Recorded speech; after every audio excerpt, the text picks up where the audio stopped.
Je fais cette vidéo pour vous dire de ne pas vous laisser berner par le discours qu'a tenu Monsieur le Préfet hier soir à la télévision, parce qu'il dit qu'il va retenir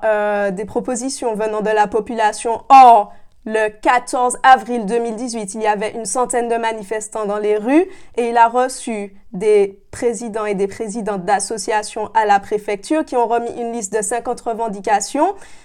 qui comprenaient déjà la problématique de l'eau qui est peut-être ou pas polluée, il y avait déjà des idées excellentes dans cette plateforme et on a eu l'impression en fait qu'il ne voulait pas vraiment en tenir compte. Donc moi, quelques mois plus tard,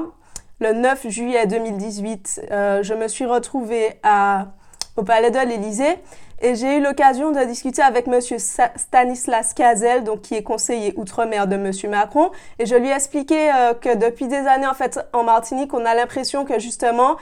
les politiques essayent toujours de repousser le moment où on va enfin prendre des décisions concrètes par rapport au chlordécone. Alors le monsieur, après avoir essayé de sous-entendre que non, on n'est pas victime de discrimination, que c'est pas parce qu'on est antillais, qu'il y a eu le problème du chlordécone, blablabla, il a dit qu'il allait essayer de faire quelque chose, donc il allait essayer de reparler avec Monsieur le Préfet et peut-être Monsieur Macron, et donc je lui ai envoyé à nouveau cette plateforme de revendication et il m'a fait comprendre que oui, il va essayer de prendre des actions très rapidement parce que c'est inadmissible, tout ça, machin. Alors là, on voit que plus d'1 an et demi après,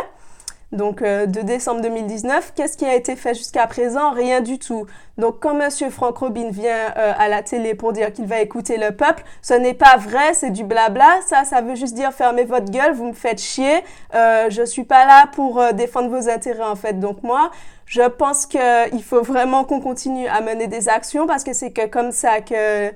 l'État va enfin se décider à faire quelque chose. Parce que si on reste là et qu'on écoute leurs mensonges, eh ben, ils vont continuer à nous vendre leurs mensonges. Donc, il faut qu'on continue à mener des actions et qu'il faut vraiment qu'on montre qu'on est en colère, qu'on est énervé et que ça suffit.